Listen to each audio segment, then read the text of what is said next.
inside the final 9 kilometres of racing, and it's been a bold attempt at victory here for Adam Hansen as he goes zooming downhill at 70 kilometres an hour. Looking around, you can sense his time in the lead is about to be over because this peloton are catching him very, very fast. Christian Knies, the former German champion, there on the front. This peloton hitting almost 90 kilometres an hour. There on the left-hand side, Hansen is caught, the peloton all together as they hit over 90 kilometres an hour. These kilometres are going past very, very fast indeed. It's a rapid run-in to the finish of today's stage. You talked there, Graham, about Dani Moreno, 9th overall last year. He's been a stage winner in this Vuelta a España in 2011 and 2013. Another rider they've got in their team, of course, though, is Alexander Kolobnev. They've got some real strong, powerful riders as we see the arrival now of Giant Shimano at the front. Yeah, well, we're getting really to the nitty-gritty of this stage. In about 5.5 kilometres to go, we've got a pretty sharp, tight left-hand turn, and then we're on what I call is the real run-in. Starts getting a little bit tricky from there. So coming into this corner, you need to already be in a reasonably good position. Giant Shimano looking after John Degenkolb, a winner of 5 stages of the Vuelta a España in 2012. This year he won the Ghent-Wevelgem, which is one of the races that the sprinters always want to win. 6 kilometres to go. There's a few riders here at the back of this group who will just roll in to the finish. We just saw Permin Lang, and now there's a fight going on between Omega Pharma Quick-Step with Tony Martin and Giant Shimano on the right, and Tinkoff Saxo arriving in yellow and blue on the right-hand side. This is a very important moment on today's stage. Here's the left-hander that you were talking about, Graham. You've got to be through here safely, and luckily everybody is. Yeah, it just narrows down a little bit, and you just never know. That's why you need to be at the front. But just the means of the fact that the road narrows already strung the peloton out. Giant Shimano on the front, 60 kilometres an hour as they maintain this tempo. And they look around to see where John Degenkolb is, and the answer is he's right on the wheels. Here comes Katusha as they continue with their pacemaking. Peloton's really strung out now. They would make sure that all these leaders need to be well placed. So the peloton all together as they head now towards the conclusion of the stage. 4.5 kilometres remaining. On the front, many of the contenders' teams. Here we go. Look at this. They are fighting very, very hard now to get control. And Giant Shimano want the control off the team of Omega Pharma Quick-Step. 70 kilometres an hour as Tom Boonen goes to the right-hand side there and shuts off everybody. And now the rest of the team are going to come forward. Though they really do want this stage win if they possibly can for Omega Pharma Quick-Step this afternoon. As we hit 4 kilometres to go, the peloton all together and racing towards the finish. Yeah, you really need to be well placed now. If you're too far back in here at this point and you're coming up to this, get inside this last 3 kilometres when it starts getting really technical, you're going to lose time, because I do believe that this peloton, there will be gaps in the peloton up to this finish. 3 kilometres to go on this 3rd stage of the Vuelta a España as we see Katusha really powering on at the front of this race, trying to set things up for Dani Moreno and Joaquim Rodriguez. Rodriguez has had a troubled time. Right at the back is Conti in the white jersey as a combination leader. A young rider had a good day yesterday, but today he's just going to roll in. Yeah, I've just seen already groups going out of the back due to the fast pace. And this is that very narrow, sharp right-hand turn. You want to be well placed here.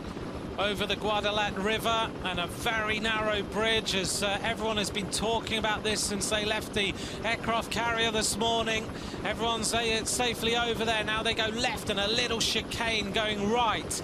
2 kilometres to go, and then they're going to go left-hander at over 40 kilometres an hour. And this one's a tight one as well on these shiny roads.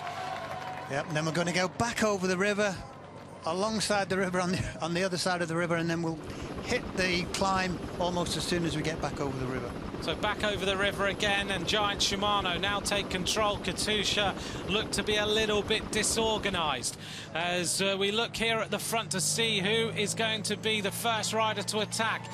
Near the front is Michael Matthews of Orica Green Edge. He's certainly got to try and win this stage. So much work has been done by Orica Green Edge today to try and win today's stage, and Bling has got to bring home the gold here for this Australian team. Who's going to be the first to attack, or will we just see the pace so high that nobody can attack and it will come down to the sprint? And we're on the climb now, and we go right-hander. Now it's uphill here in Arcos, the third stage. Another left-hander. Near the front is Hutarovic. 6% is the gradient. Now they're going to turn the pressure on. And it's still Giant Shimano here who have full control of the front of this race. I can see Moreno and Rodriguez arriving. Kolobnev is also near the front. Here go Katusha, and it is Danny Moreno. On the wheel of Danny Moreno in the green is Oscar Gatto, Oscar the Cat, the winner of a stage of the Giro d'Italia, but ominously placed is Alberto Contador. Well, these sort of finishes suit Contador down to the ground as well, and we're already seeing that he looks as though he's in decent shape. Kolobnev now really setting a high tempo on the front of this peloton. Caruso in second place, Oscar Gatto in third, and ominously placed there in fourth place is Alberto Contador. Yeah, Contador's very good at these sort of finishes, but we can see the green jersey of Berhane there, and also Michael Matthews, so they're both there. Well, can he do the unthinkable? Nasser Buhani win back-to-back stages as Caruso now accelerates to try and put Rodriguez and Moreno in with a chance of winning the stage. Look at the tempo. Yeah, it's very fast, and there's a gap opening there. It may well have been Contador that just let the gap go. Well, Contador, of course, testing his leg for the first real time at the end of a race. Oh, Caruso now is going away. He has the advantage. Oscar the Cat is unable to go with him. Is Gianpaolo Caruso going to win today's stage? Is that Chris Froome that's taking up the chase behind? It does look like it is. Well, Chris Froome now brings Dan Martin to the front. Froome just going with the accelerations. Dan Martin of Garmin Sharp now, stamping on the pedals, trying to bring this stage victory home. It's Dan Martin who now catches Caruso. Michael Matthews is on his wheel. It's Dan Martin going for the finish line. Rodriguez is also there. Wilco Kelderman of Belkin. Now the acceleration happens, and it is Michael Matthews. Bling wins the stage. He takes the victory in today's stage of the Vuelta a España, and the work of Orica Green Edge pays off. Matthews wins. Yeah, fantastic win. I'm just trying to spot, but most of the favourites there I saw Froome cross the line, Contador, Rodriguez, so quite a few of the favourites were well placed. Valverde there may have lost time. So Valverde could have lost the race lead on that climb. Yes, definitely. Michael Matthews will have the jersey, there's no doubt about that. Well, we'll get to the general classification in a moment, but first the stage result. Matthews from Martin, then Joaquim Rodriguez, Wilco Kelderman riding very well for fourth, Paul Martins leading in Cadel Evans, Lloyd Mondori and Nasser Bouhanni. Chris Froome, Nairo Quintana and Alberto Contador all finished in the main field on the same time. Alejandro Valverde, though, lost 7 seconds. Further back, Adam Yates lost 3 minutes 31 after his hard work for Orica all day. Jonathan Castroviejo came in 40 minutes 57 down after his crash. And Luke Rowe, for reasons we don't quite know, lost 21 minutes 33. Now here's another look at the Movistar crash. If you focus past Pete Kenyick here to the hand reaching for a feed bag lower left, that belongs to Adriano Malori. The botched handoff brings him down, along with Castroviejo right behind him. And just visible in the tangle of bikes and bodies is the red jersey. Valverde got up and rode off pretty quickly, while Mallory started berating the staff member who'd handed him the bag. So Dan Martin's recce of the finish almost paid off today. Almost, but not quite. Dan, how was it from your position? You're second. No, it's just, you know, I had really good legs all day, and the team were incredible. I mean, I was turning down bottles, they were giving me that many. So, yeah, I felt really good, and we saw the finish on Friday, and I immediately had a good feeling, and yeah, Bling was just too fast in the end, you know. I didn't run out of legs, he was just quicker. Honest frustration from Dan Martin, beaming delight from Michael Matthews, especially since he knew he'd be back out on stage for the red jersey. Lewis Mass was pretty happy with his day's work too, taking the polka dot jersey from Nathan Haas, and thus preserving the rhyme scheme. So this is how stage 3 affected the standings. Michael Matthews' 10-second win bonus gives him the lead by 4 seconds, not from Alejandro Valverde, but from Nairo Quintana. Valverde's loss of 7 seconds means he's third, while Rigoberto Urán, who got not a mention today, is up to 4th. Contador is 12th now, just behind Wilco Kelderman, who we can't quite squeeze onto the graphic. Chris Froome 17th. Pete Kenyick lost 7 seconds today. He's on the same time as Joaquin Rodriguez. Adam Yates sacrificed his high place to work for the stage win, but lost nowhere near the amount that Luke Rowe did. He's 197th out of 198. So our third race leader in 3 days, and the way Michael Matthews rode today, he's excellent value for it.